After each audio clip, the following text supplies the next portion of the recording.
সবাই কেমন আছেন? আশা করছি ভালো আছেন, আর আশা করছি আমাকে ভুলে যাননি।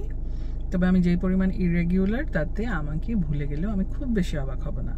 একটু মনে কষ্ট পাবো, বাট অবাক হব না। তবে কেউ কেউ আমাকে ইনবক্সে খোঁজ নিয়েছেন, জানতে চেয়েছেন কোনো আপডেট নেই কেন, কোনো ভিডিওস নেই কেন, আমি ভালো আছি কি না। তখন মনে হলো যে না, কেউ কেউ মনে রেখেছেন যখন, তখন সামনে একটু আসাই যায়। তো যাই হোক, আমি আসলে মাঝখানে একটু আপসেট ছিলাম, এবং বাংলাদেশে একটা ছোট্ট মেয়ের সাথে যে ভয়াবহ শারীরিক নির্যাতনের ঘটনায় বাংলাদেশে ভীষণ একটা স্বতঃস্ফূর্ত প্রতিবাদ আমি দেখেছি, তাতে আমার ভালো লেগেছে। আমি সবাইকে ধন্যবাদ জানাই, একদম অন্তরের অন্তঃস্থল থেকে ধন্যবাদ জানাচ্ছি যে সবাই এত সুন্দর একটা প্রতিবাদ করেছেন, এত জোরালো প্রতিবাদ করেছেন। আমার কাছে ভালো লেগেছে দেখে। কিন্তু তখনই আমার আসলে পাশাপাশি এটাও মনে হয়েছে যে এই সেম ঘটনা যদি কোনো বিশ্ববিদ্যালয় পড়ুয়া কিংবা বাংলাদেশের ঢাকা শহরের কোনো আধুনিক শিক্ষিত মেয়ের সাথে এই ধরনের ঘটনা ঘটতো, তাহলে কি আসলে এই প্রতিবাদটা এত স্বতঃস্ফূর্ত হতো কিনা, বা জনমত নির্বিশেষে মানুষ ঝাঁপিয়ে পড়তো কিনা, আমার যথেষ্ট সন্দেহ আছে। কারণ কিছু হলেই আমরা দেখি এখনও মেয়েদের পোশাক নিয়ে, মেয়েরা বাইরে কয়টার সময় বেরোবে, কার সাথে বেরোবে, এগুলো নিয়ে এখনও কথা হয়। এই বেসিক আর্গুমেন্ট আমাদের 2025 এসেও করতে হয়, যেটা ভীষণ হতাশাজনক। সো সবাই আসলে জানেন, এখন আমি ধরেই নেই মানুষ যারা প্রতিবাদ করছেন কিংবা যারা এর পক্ষে বিপক্ষে যারাই যা কিছু বলছেন, তারা জানেন, জেনে বুঝেই এটা বলছেন। তার মানে এটা আসলে তাদের চয়েস অফ লাইফ স্টাইল। তো সেটা নিয়ে আসলে বেসিক আর্গুমেন্টে যাওয়ার কিছু নাই। এই জন্য খুব হতাশ হয়ে আমি আর একটা ভিডিও রেকর্ডও করেছিলাম, কিন্তু আমি সেটা ডিলিট করে দিয়েছি। কারণ আমার কাছে মনে হয়েছে যে এই ভীষণ রকমের মৌলিক তর্কে এখন আসলে যাওয়ার আর কোনো কারণ নাই। মানুষ যা করছে, যা বলছে, যা বলে, এগুলো বুঝে শুনে ভেবে নিজের অভিজ্ঞতা থেকেই বলে, এবং সে আসলে কোনোভাবেই চেঞ্জ হওয়ার না। যারা যেটা বলে, যেটা বিশ্বাস করে, সেটা তারা বুঝেই বলে। তো সেই বিষয়টাকে সাইডে রেখে আমি আসলে আর কোনো রাজনৈতিক কিংবা সোশ্যাল ইস্যুতে হয়তো ভিডিওস বানাবো না, আমি আসলে এখনও জানি না, আবার বানাতেও পারি, আমার ঠিক নেই। তবে আজকে একদম ভিন্ন একটা বিষয়ে কথা বলি। কেন মনে হচ্ছে আমি জানি না, বাট আমার হঠাৎ মনে হলো যে বড় হয়ে যাওয়ার কিছু বেদনা আছে, যন্ত্রণা আছে, ভালো দিকও আছে।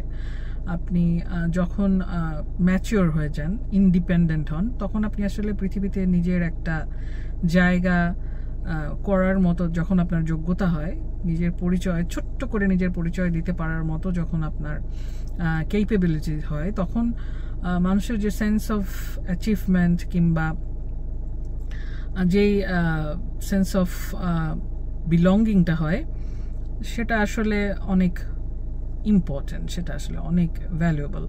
হ্যাঁ, সো সেটা একটা বিশাল ব্যাপার। কিন্তু পাশাপাশি মানুষকে এত কিছু ছেড়ে আসা শিখতে হয়। আমার কাছে মনে হয় বড় হওয়ার সবচেয়ে বড় বেদনাটাই এটা, যে খুব ছেড়ে আসা শিখতে হয়। সেটা যে শুধুমাত্র দেশের বাইরে যারা থাকে তাদের জন্য প্রযোজ্য তা না, এটা সবার জন্যই, আসলে সব অ্যাডাল্টদের জন্যই এটা আসলে অ্যাপ্লিকেবল। যেমন খুব ছোট ছোট সম্পর্ক কিংবা ছোট ছোট মুহূর্ত, ছোট ছোট অভ্যাস কিংবা আপনার ভালো লাগা, আবার বড় সম্পর্ক অনেক সময় ছেড়ে আসা শিখতে হয়। এবং এই ছেড়ে আসা শেখাটা এক সময় আর তেমন খারাপও লাগায় না, এটা অভ্যাস হয়ে যায়। নতুনের সাথে অ্যাডজাস্ট করতে করতে, অ্যাডপ্ট করতে করতে মানুষ এমন একটা জায়গায় চলে যায় যখন তার আসলে ওই ছেড়ে আসাটা তাকে খুব বেশি আর তেমন নাড়া দেয় না। এই বিষয়টাও বেদনার।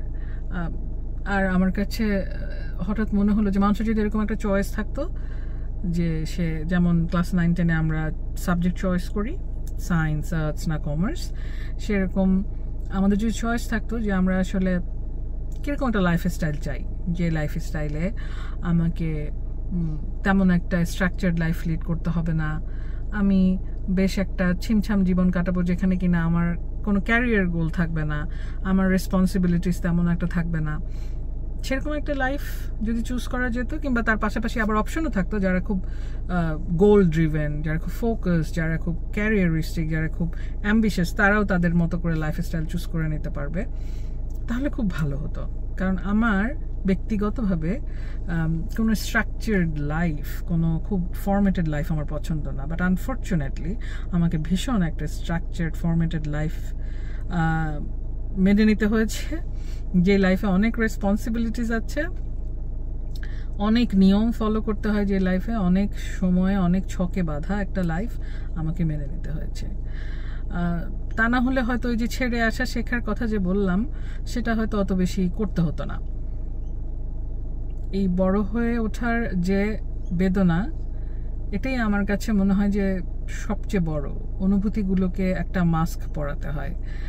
আমরা আমাদের ফিলিংসটাকে প্রকাশ করতে পারি না স্বতঃস্ফূর্তভাবে, বা করা উচিতও না খুব বেশি। এই যে অনুভূতিকে মুখোশ পরানোর একটা চেষ্টা, সেটাও আসলে বড় হয়ে ওঠার একটা পার্ট, এবং সেটাও বড় বেদনার। আরেকটা ছোট উদাহরণ দেই। এই যেমন ধরেন, আমি এখন যেখানে বসে আছি সেখানে সামনে রাস্তার পাশে একটা বড় গাছে অনেকগুলো টিয়া পাখি ঘুরে ফিরে উড়ে উড়ে এসে বসছে গাছের ডালে। দৃশ্যটা এত সুন্দর, আপনার ইচ্ছা করবে আপনি এখানে বসে সারাদিন সেই টিয়া পাখির এই উড়াউড়ি বসে বসে দেখেন, কিন্তু আপনি পারবেন না। কারণ আপনার জীবনে এত এত রেসপন্সিবিলিটিস, এত এত দায়িত্ব আছে যেগুলোকে অ্যাভয়েড করা আপনার পক্ষে সম্ভব না। আপনি চোখটা ফিরিয়ে গাড়িটা ঘুরিয়ে গ্রসারি করতে যাবেন, বাড়ি ফিরে লন্ড্রি করবেন, সারা সপ্তাহের জন্য প্রিপারেশন নেবেন, ঘর ক্লিন করবেন। সো আসলে একটা নিজেকে সেই জায়গা থেকে উইথড্র করে নেওয়া আপনি শিখে গেছেন। একটা ভালো লাগার মুহূর্ত থেকে উইথড্র করা আপনি শিখে যেতে হয়, আপনাকে শিখে যেতে হয়। সো এটাই হচ্ছে বড় হওয়ার বেদনা। আমারও এখন জানি না কেন এরকম মনে হলো হঠাৎ করে এই কথাগুলো। হয়তো সবারই মনে হয় এই ধরনের অনুভূতিগুলো মানুষের কম বেশি হয়। আপনাদের যাদের ধরনের ফিল হয় আমাকে কমেন্ট করে জানান যে আসলে কেমন লাগে আপনাদের। এই যে আপনারা বড় হয়ে গেলেন হুট করে, এত এত দায়িত্ব পেয়ে গেলেন, সেই দায়িত্বটা আপনারা কতটুকু এনজয় করেন। আমি জানি অনেকে এনজয় করে, আমার সঙ্গে অনেকেই আছে যারা রেসপন্সিবিলিটি, সেটা মাদারহুড রেসপন্সিবিলিটি হোক, সেটা কাজের জায়গার রেসপন্সিবিলিটি হোক, সেগুলো এনজয় করে, কিন্তু আমি আসলে করি না। সেজন্যই মনে হয় আমার কাছে মনে হয় বড় হওয়াটা ভীষণ যন্ত্রণার।